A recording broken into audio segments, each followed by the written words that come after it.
শুভ সকাল আমার প্রিয় বন্ধুরা। আশা করি তোমরা প্রত্যেকে যে যেখান থেকে আমার ভিডিওটা দেখছো সবাই খুবই ভালো আছো এবং সুস্থ আছো। আমিও কিন্তু বেশ আছি। ভালো থাকাটা আরও দ্বিগুণ হয়ে গেল। আসলে ওই ফুল গাছটা আমি আমার বাপের বাড়ি থেকে এনেছিলাম। আমার বাপের বাড়ি যেহেতু গ্রামের দিকে, ওখানে কিন্তু নানান ধরনের চাষবাস হয়ে থাকে।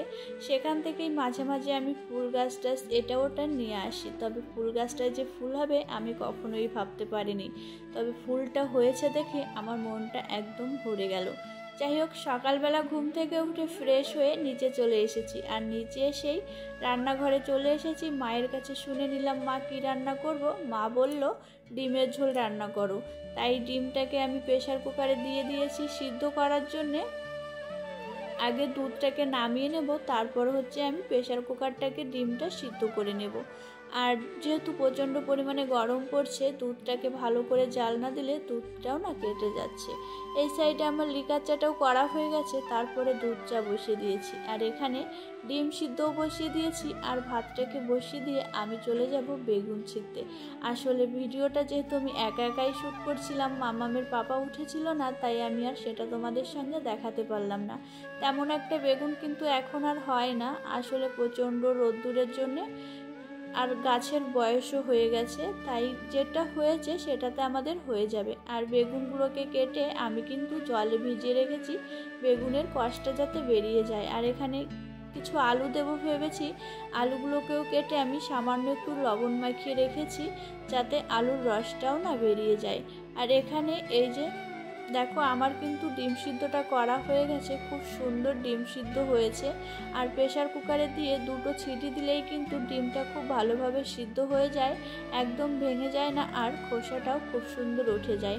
আমি যেহেতু ডিমের ঝোল করব, তাই চাকু দিয়ে না ডিমগুলোকে এরকম একটু কেটে নিয়েছি। প্রত্যেকটা ডিমকেই কেটেছি, তবে বোঝা যাচ্ছে না। আর এখানে এই যে আলুগুলো আমি কেটে রেখেছিলাম, সেই আলু থেকেও কিন্তু এই কষটা বেরিয়েছে। আর একটু টাইম হয়তো বা মাখিয়ে রাখলে বেরোতো। আমার যেহেতু তাড়াহুড়ো ছিল, আমি না ধুয়ে ফেলেছিলাম। হ্যালো বিয়ার, এরকম রান্নাবান্না করে এখন উপরে চলে এসেছি। আর এখন বাজে হচ্ছে কটা, 9:30। এই যে মামা মেয়ে মাত্র ঘুম থেকে উঠলো। ঘুম হয়েছে? Good morning. Good morning. মামামের খাবার নিয়ে আমি উপরে চলে এসেছি। এখন আমি মামামকে ব্রাশ ট্রাশ করিয়ে দেবো, তারপরে মামামকে খাইয়ে দেবো, তারপরে নিচে যাব। যাই হোক, তোমরা দেখতে থাকো, আশা করি খুবই ভালো লাগবে। বন্ধুরা দেখো, মামামকে খাইয়ে দিয়েছি, মামাম চলে গেছে নিচে। আর এখন আমি এই সুযোগে বিছানাটা গুছিয়ে নেব। তাছাড়া তোমাদের আমি আগে বললাম যে ভিডিওটা আমি একা একাই শ্যুট করেছি। আসলে আমার ভিডিওটা না তেমন একটা মামামের পাপা করে দেয় না। ওই মাঝে মাঝে যদি আমি বলি তাহলে হয়তো বা করে দেয়, তাছাড়া আমি কিন্তু নিজেই করি। যাই হোক আমার প্রিয় বন্ধুরা, আমার যে সকল বন্ধুরা আমাকে এত এত ভালোবাসা দিচ্ছ, তাদের কিন্তু অনেক অনেক ভালোবাসা আমাকে এত ভালোবাসা দেওয়ার জন্য। আর দেখলাম আমার কয়েকজন নতুন বন্ধু এসেছে, সুন্দর সুন্দর কমেন্ট করছে। তাদের তো আমি আর কি বলবো, সত্যি আমাকে বিশ্বাস করার জন্য অনেক অনেক ভালোবাসা। আর আমার পুরনো বন্ধুরা তো আমাকে অনেক ভালোবাসা দিচ্ছে। আগের দিন যেহেতু আমার শরীরটা ভালো ছিল না, আমি বলেছিলাম, সেখানে কিন্তু আমার অনেক দিদিভাইরা অনেক ভালো ভালো কথা বলেছে। সত্যি আমার খুব ভালো লেগেছে। তোমাদের চিনি না জানি না, কয়েকদিনের পরিচয়, তবুও তোমরা এত ভালোবেসে ফেলেছো আর এত সুন্দর সুন্দর কথা বলছো, সত্যি মন ছুঁয়ে যায়। যাই হোক প্রিয় বন্ধুরা, তোমরা এইভাবেই পাশে থেকো আর এইভাবেই ভালোবাসা দিতে থেকো, তাহলে কিন্তু খুবই ভালো লাগবে। আর যে সকল বন্ধুরা এখনও আমার চ্যানেলটিকে সাবস্ক্রাইব করোনি, আমার চ্যানেলটিকে সাবস্ক্রাইব করে আমার পরিবারের একজন হয়ে যাও, আমার অনুরোধ রইল। যদি ভালো লাগে অবশ্যই চ্যানেলটিকে সাবস্ক্রাইব করো, ভালো না লাগলে করো না, আমি তোমাদের জোর করছি না, আর জোর তো করতেও পারি না। আর ভালো লাগলে সাবস্ক্রাইব করে মিষ্টি করে একটা কমেন্ট করে দিয়ে যাও। সেই কমেন্টের ভিত্তিতে আমিও কিন্তু তোমাদের পরিবারে পৌঁছে যাব। যেহেতু আমার মাম্মাম ছোট রয়েছে, একটু লেট হবে, আমি কিন্তু ঠিক পৌঁছে যাব। আর একবার বিশ্বাস করে দেখতেই পারো। আশা করি যে সকল বন্ধুরা আমাকে চ্যানেলটাকে সাবস্ক্রাইব করেছে বা আমাকে সুন্দর সুন্দর কমেন্ট করেছে, আমি তাদের পরিবারে পৌঁছে গেছি, তারা অবশ্যই লক্ষ্য করেছে। আর এখানে এই যে মামামের পাপা দুটো ব্রাশ নিয়ে এসেছিল আর একটা হ্যান্ড ওয়াশ নিয়ে এসেছিল। আসলে ব্রাশ আমাদের দুটোই নষ্ট হয়ে গেছে, তাই দুটো ব্রাশ এনেছিল। আর হ্যান্ড ওয়াশটা যেহেতু আমাদের আরেকটা রয়েছে, সেটা মামামের পাপা জানতো না বা খেয়াল করেনি, তাই আরেকটা নিয়ে এসেছে। ওটাকে আমি রেখে দিলাম হচ্ছে বাথরুমের মধ্যে, একটা র্যাক আছে, সেই র্যাকের মধ্যে। যখন আগেরটা শেষ হবে তারপর ওটা বের করব। আর এখানে এই যে আজ যেহেতু সকাল সকাল রান্না হয়ে গেছে, লেট করে রান্না করলেও রান্নাটা কিন্তু সকাল সকাল হয়ে গেছিলো, তাই ঘরের যাবতীয় কাজকর্ম গুছিয়ে আমি চলে যাব নিচে খাওয়া দাওয়া করতে। বন্ধুরা, আমরা গৃহবধূরা এত অসুস্থ হই, তার কারণ কি আমরা? মামামের পাপা সেটাই বলছে, তোমরা নিজেদের ভালোবাসতে পারো না মেয়েরা, শুধু অন্যকেই ভালোবাসো আর অন্যের জন্যেই করো, তাই কিন্তু তোমরা এত অসুস্থ হও। কথাটা কতটা সত্য বন্ধুরা অবশ্যই তোমরা কমেন্ট করে জানিও। আর কেন মামামের পাপা এই কথাটা বললো সেটাও যদি তোমরা জানতে চাও, সেটাও কমেন্ট করো। আমি কিন্তু পরের ভিডিওতে তোমাদের বলবো, যদি অবশ্যই জানতে চাও। না জানতে চাইলে আমার আর কিছু করার নেই, আমি বলবো না, সেটা আমার মধ্যেই থাকুক। আর আমার যে সকল বন্ধুরা জানতে ইচ্ছুক, ছটপট কিন্তু তোমরা কমেন্ট করে দাও যে আমাদের অসুস্থতার কারণ কি আমরা নাকি অন্যরা।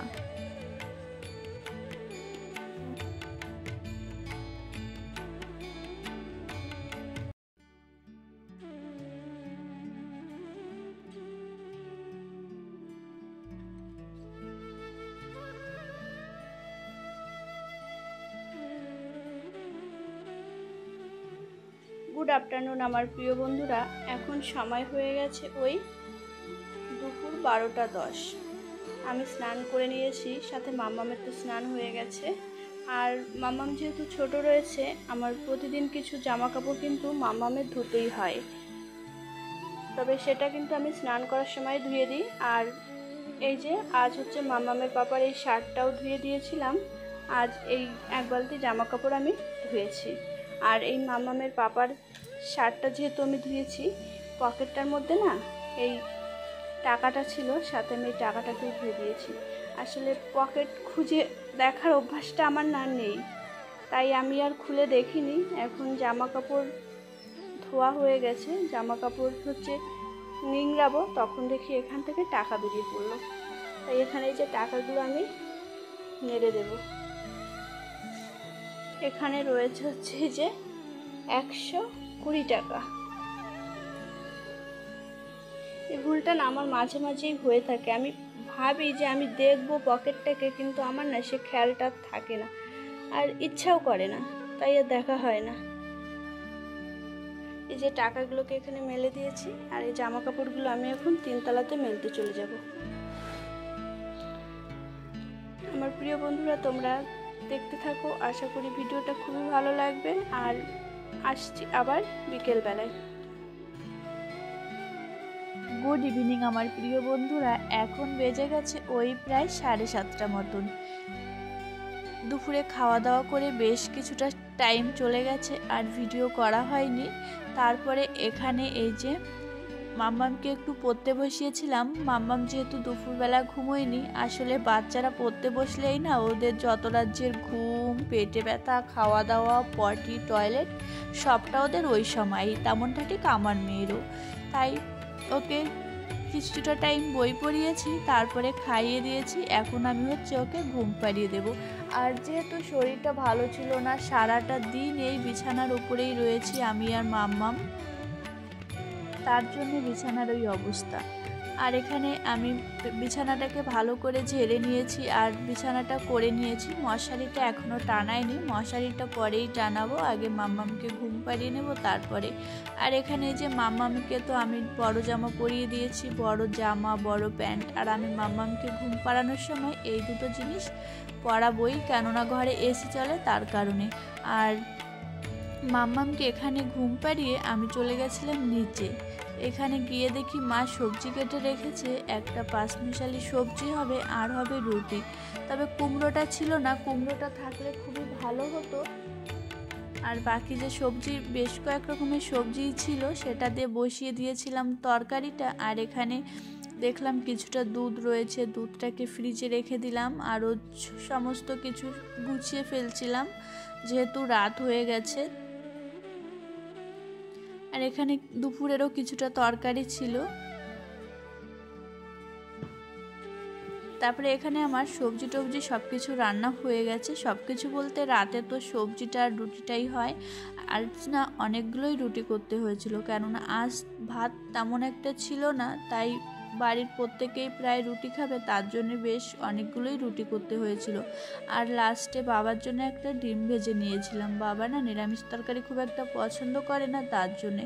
আর যেহেতু কাজের দিদি কাল আবার আসবে, তার জন্য আমি সব কিছু গুছিয়ে রেখেছিলাম। লোকে কাজ করলেও গুছিয়ে রাখাটা কিন্তু একটা ভালো জিনিস। লোকে করবে যে তার জন্য আমি গুছিয়ে রাখবো না, তেমনটা কিন্তু নয়। যাই হোক আমার প্রিয় বন্ধুরা, ভিডিওটা এখানেই শেষ করছি। ভালো থেকো, সুস্থ থেকো, আর এভাবেই ভালোবাসা।